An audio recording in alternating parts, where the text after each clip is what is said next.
Bom dia, boa tarde, boa noite, pessoal, tudo bem? Professor Marcelo Frison aqui para mais um vídeo e hoje vamos conversar sobre a polêmica dos últimos dias, vamos conversar sobre a redação da Júlia Pimentel. Então, desde já, por favor, segue o canal, ativa o sininho, curte o vídeo, compartilha com os amigos para que esse conteúdo chegue a mais gente que está se preparando para o vestibular, para o Enem e para outras provas por aí, né? Vamos entender o seguinte, há poucos dias um aluno me perguntou o que eu tinha achado a respeito da redação da Júlia Pimentel. E eu disse: "Quem é Júlia Pimentel? Não faço ideia", né. Então, ele me provocou a ler o texto dela, né, e aí descobri que ela é uma influenciadora de 16 anos, foi aprovada em medicina em, uma faculdade, no Rio de Janeiro, na faculdade privada, evidentemente, né? E ela foi aprovada escrevendo uma redação sobre si própria, né? A mensalidade do curso é de R$ 16.000, como vocês têm aqui no título da matéria do G1, né? Professores avaliam a validade de redigir dissertação argumentativa em primeira pessoa. Entenda-se, técnica usada por Júlia Pimentel é mesmo permitida em processos seletivos, né?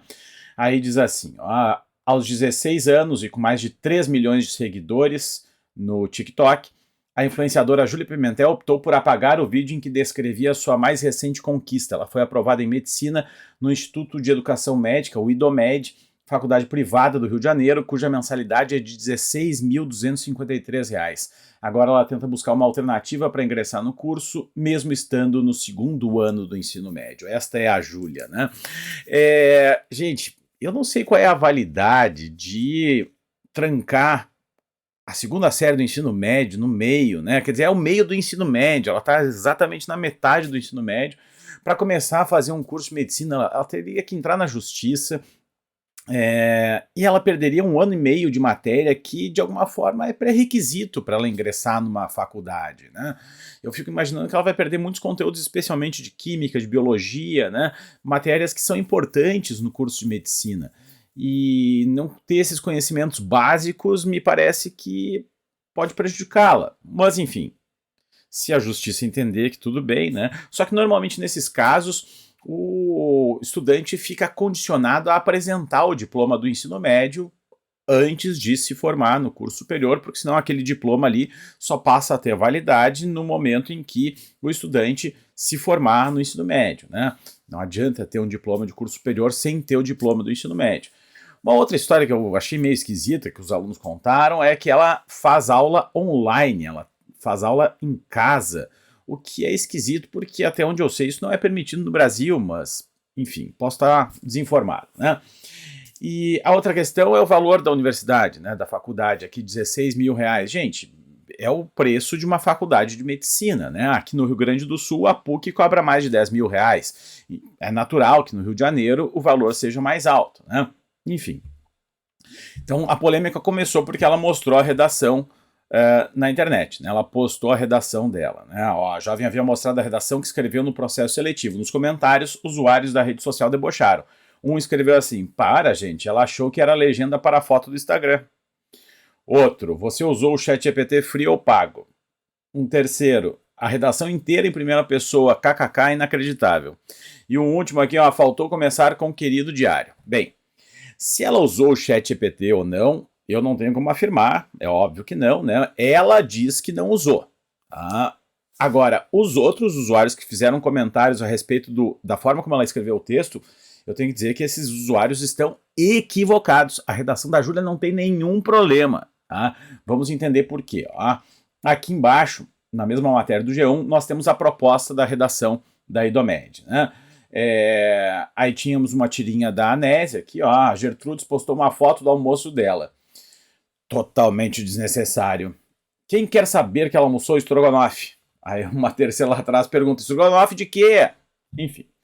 Aí tem o texto. Ó, talvez a necessidade de gerar e criar conexões com a nossa rede nos faça seguir ações em massa para sermos aceitos, mesmo que a gente insista em dizer que estamos sendo nós mesmos.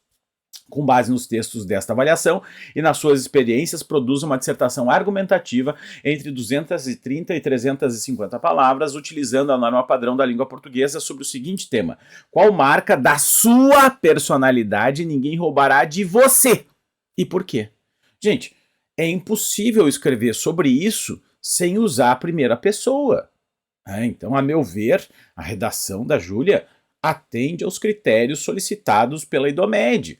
Vou mostrar a redação para vocês, ela está um pouquinho mais abaixo aqui na matéria, eles reproduziram a redação completa aqui no final. Diz assim: a identidade de cada indivíduo é formada por experiências, valores e sentimentos que ao longo do tempo moldam sua maneira de agir no mundo. Em uma sociedade na qual muitas vezes somos pressionados a seguir padrões, preservar uma característica é essencial para garantir a autenticidade. Nesse sentido, a marca da minha personalidade, que ninguém poderá roubar de mim, é a determinação. Desde situações do dia a dia até desafios maiores, a determinação sempre esteve presente em minhas escolhas. Ela me impulsiona a continuar tentando, mesmo quando as circunstâncias parecem desfavoráveis. Por exemplo, ao enfrentar dificuldades nos estudos, é essa característica que me motiva a buscar novas estratégias de aprendizado, em vez de desistir. Assim, minha perseverança não depende apenas de fatores externos, mas de uma força interna que se renova diante de cada obstáculo. Além disso, a determinação contribui para a construção de objetivos futuros. Pessoas determinadas tendem a transformar sonhos em metas concretas, agindo com disciplina e paciência. Isso significa que, mesmo em meio às adversidades, a essência dessa característica não pode ser roubada, pois está ligada à forma como cada indivíduo enxerga e reage à vida. Em um mundo em que nem sempre controlamos as situações, manter a capacidade de insistir é uma marca de autonomia e resistência. Portanto, a determinação representa a parte mais sólida da minha identidade. Ela não se perde com o tempo, nem se deixa apagar pela opinião dos outros. É essa marca que me guia, fortalece minhas escolhas e assegura que eu permaneça fiel a quem realmente sou. Ora, gente, palmas para a Júlia, né? O texto não tem erros de pontuação, não tem erros de ortografia, não tem erros de regência ou de concordância, né? Do ponto de vista da gramatical, o texto está ótimo. Me parece que o texto atende àquilo que foi solicitado pela IDOMED, né? A reflexão que ela faz aqui é a reflexão que a IDOMED solicitou. Eu não sei exatamente quais eram os critérios de avaliação da IDOMED. O que eu fiquei sabendo, e que a Júlia teria postado também, né, é que ela teria recebido uma nota baixa inicialmente, e aí teria entrado com um recurso solicitando a revisão da nota da redação. Ela acertou 30 de 70 questões objetivas, né? 30 sobre 70, né? E ela ficou com uma pontuação final de 29 sobre 30 na redação. Nota final 59 sobre 100. Me parece equivocado dar uma nota mais baixa do que 29 sobre 30 para a redação da Júlia. Na verdade, eu nem sei por que eles descontaram esse 1 ponto. E por que eles teriam descontado mais pontos ainda na primeira avaliação. Ela atende aquilo que é solicitado. É necessário usar a primeira pessoa, o texto está de acordo com o que foi esperado, né, com o que foi solicitado, o que foi pedido pela banca. Ela ficou em 13º lugar no ranking da IDOMED. Né? Para vocês terem uma ideia, uma candidata que ficou em 24º lugar acertou 16 de 70 questões. Né? Não temos aqui exatamente o número, a pontuação, né, que essa candidata alcançou na redação. Mas, de qualquer forma, ela ficou atrás da Júlia, tendo acertado apenas 16 questões. Tá? E a IDOMED tem 5 candidatos por vaga nesse vestibular. É uma concorrência baixa. Embora, claro, haja concorrência, mas é uma concorrência baixa. Né? Numa faculdade pública, a concorrência para a medicina muitas vezes passa de 100 candidatos por vaga. Né? Então é algo completamente diferente. E vamos entender mais um detalhe. A IDOMED fez um vestibular online. Né?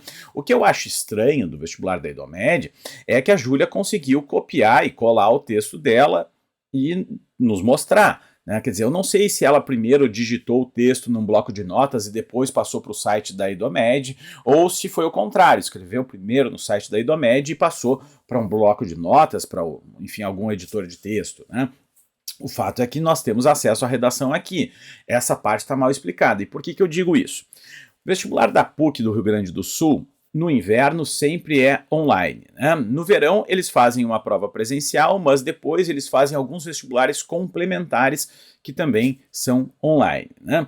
Isso está permitido, né? Isso se popularizou a partir da pandemia, em função justamente enfim, do distanciamento, né, da necessidade que nós tivemos naquele período ali para evitar contato com as outras pessoas, né? E a redação é a única prova que é obrigatória em qualquer concurso desde o fim dos anos 90. Né? Naquele momento, ali no fim dos anos 90, um candidato conseguiu ser aprovado num vestibular do Rio de Janeiro sem escrever redação, ele apenas marcou as alternativas, enfim, chutou uma mesma alternativa para cada questão na prova objetiva e foi aprovado, e depois foi se descobrir que o cara era analfabeto. Então, desde aquele momento, a redação passou a ser a prova obrigatória para qualquer concurso. Muito bem. Esses cursos, como a IDOMED, como várias faculdades da própria PUC do Rio Grande do Sul, enfim, esses cursos que têm pouca disputa, eles não exigem realmente muito mais do que uma prova de redação, porque afinal de contas, se o cara tem um diploma do ensino médio e consegue escrever um texto, provar que é alfabetizado, que consegue, né, conectar as ideias, ele está dentro, né? Não há por que reprovar um candidato assim. E vamos entender, esses cursos, com muita frequência, eles têm mais vagas do que candidatos. A PUC faz vestibulares complementares depois do vestibular oficial, depois da primeira prova. Agora, no inverno, eles fizeram uma prova no início de junho e depois fizeram vestibulares complementares até agosto. Foram 4 provas complementares. A última foi na metade de agosto. Então, assim, por que eles fazem isso? Porque sobram vagas. Mesmo depois de uma segunda, de uma terceira prova, ainda sobram vagas. Eles precisam fazer uma 4ª prova para tentar preencher aquelas vagas todas. Não vão conseguir, provavelmente. Para dar um exemplo, no vestibular de Direito, a PUC reserva 270 vagas por semestre. Ou seja, são 540 vagas por ano.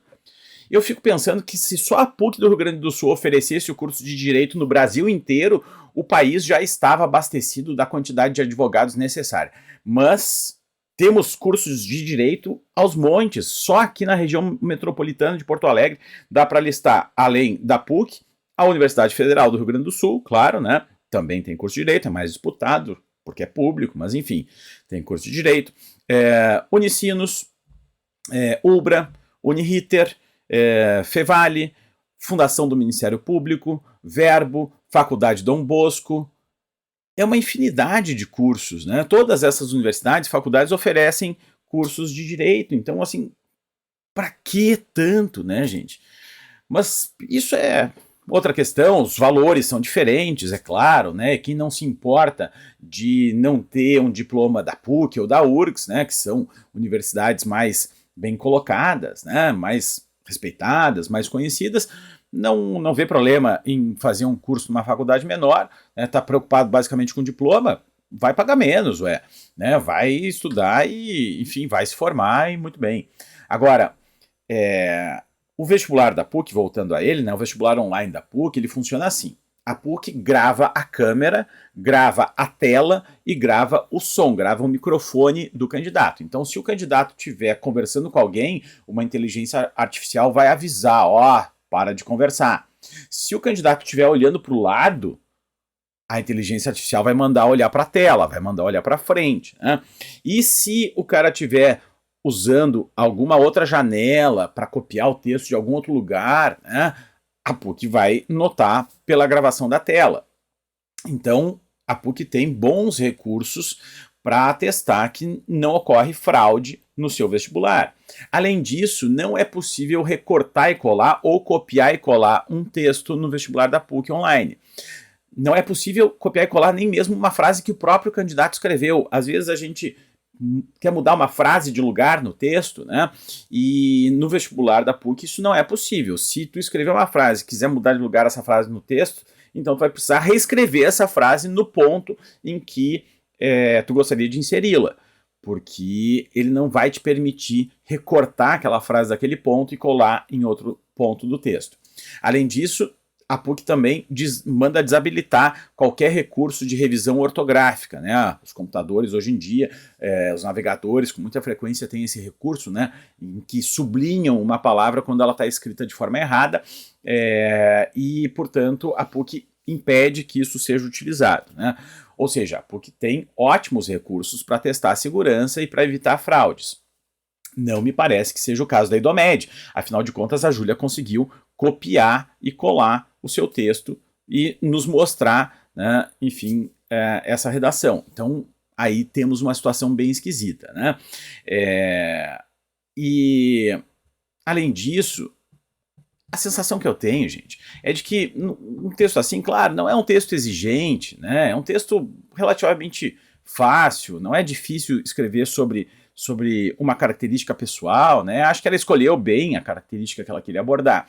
Alguns professores questionaram se o texto não deveria ter outro formato, se a IDOMED não deveria ter utilizado uma carta de apresentação como formato de texto, né, como gênero textual, ao invés de texto dissertativo argumentativo, né?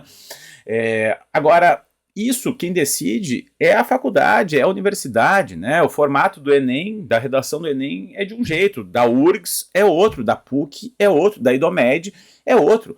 Cada faculdade, cada universidade faz a prova que quiser. Se eu sou dono da faculdade, eu digo, vai ser assim o texto da redação do vestibular, vai ser assim, não quer, não gostou, vai para outro lugar, né? Que se vai fazer? Né? Cada um decide como quer avaliar a redação no seu concurso. Enfim, realmente, era fácil, mas era fácil para todo mundo. A dificuldade é a mesma para todo mundo. Então, se tá fácil para todo mundo. Se o Enem é mais difícil, bom, é mais difícil para todo mundo. A concorrência é a mesma, né? Outra questão que me parece esquisita no caso da IDOMED é que, aparentemente, o tema da redação era o mesmo para todos os candidatos. No vestibular da PUC, voltando a ele, né, que a meu ver é um vestibular que tem bons recursos de segurança, embora também seja pouco disputado, né? O vestibular da PUC, ele começa ao meio-dia de um dia e vai até o meio-dia do dia seguinte. Então o candidato tem 24 horas para entrar no site da PUC e começar a escrever a sua redação em até 1 hora. Depois que ele começou, ele tem que terminar em até 1 hora, né? Agora, por exemplo, se eu entro a 1 da tarde e faço a redação, e um colega vai fazer às 10 da manhã do dia seguinte, né? Estamos os dois dentro do prazo das 24 horas, né? Esse colega, eu poderia passar para ele o tema da minha redação, para ele chegar mais preparado para escrever a sua redação. Então, o que acontece na PUC é que os temas são diferentes, cada candidato faz uma redação diferente, responde a uma questão diferente. A PUC prepara centenas de questões para o seu vestibular. Não me parece que isso tenha acontecido aqui. É possível que algumas questões acabem aparecendo para mais de um candidato, né? Afinal de contas, é difícil preparar milhares de questões, né? Mas, de qualquer forma, é difícil saber exatamente qual é a questão e encontrar um amigo que fez sobre a mesma questão, né? Dentro desse prazo, enfim. Então, me parece que a IDOMED carece de mais segurança também sob esse aspecto, né? Tenho a impressão de que eles não gravam a tela, tenho a impressão de que eles permitem copiar e colar, tenho a impressão de que o tema é o mesmo para todo mundo, o que facilita muito as coisas, né? Mas acho que o principal lance é esse, né, gente? Esses cursos, eu diria que, assim, até estudantes que estão no 8º, no 9º ano, conseguem entrar nesses cursos porque a concorrência é muito baixa. Só para vocês terem uma ideia, o último candidato a ficar classificado, a ficar aprovado no vestibular de inverno da PUC deste ano, tá? 2025, vestibular de inverno da PUC para o curso de Direito, o último candidato entrou com uma nota de 0,9 sobre 10. 0,9. Gente, uma nota péssima. Como é que alguém consegue ser aprovado com uma nota como essa? A PUC deveria estabelecer uma pontuação mínima, né? E por que não faz isso? Porque se fizer isso, provavelmente não vai conseguir preencher as vagas. É uma vergonha, mas é isso, é assim que funciona, né? Eles precisam preencher as vagas, eles têm 270 vagas. Como é que eles mantêm esse curso? Com estudantes, né? Então eles precisam colocar esses estudantes para dentro da universidade. Se eles fizerem um vestibular mais exigente, eles não vão conseguir. Então, esta é a realidade. O fato é que daqui a pouco nós vamos ter advogados se formando, né? Estudantes de direito se formando, entrando para o mercado de trabalho, sabendo mal escrever o próprio nome. Aparentemente é isso, né? Porque com 0,9 de 10 É difícil, mas enfim, esta é a realidade. Então assim, ó, a meu ver, o texto da Júlia está muito bom. Se ela realmente não usou o ChatGPT, parabéns para ela, ela escreve muito bem. Se ela usou o ChatGPT, bom, a IDOMED tem que estabelecer recursos mais eficientes, mais seguros para sua prova, né? Mas me parece que nem a IDOMED consegue atestar que a Júlia usou ou não o ChatGPT. E, enfim, o fato é que é uma faculdade claramente bastante fácil de ingressar, né? Bastante fácil de ingressar nessa faculdade, assim como na maioria dos cursos privados pelo país. Esta é a realidade do ensino no país. Então, é isso, né, gente? Esta é a reflexão. Por favor, curtam o vídeo, sigam o canal, ativem o sininho, compartilhem com os amigos para que mais gente chegue aqui e se prepare junto comigo aqui para o Enem, para o vestibular, para outras provas por aí. É isso aí. Valeu, valeu. Feito!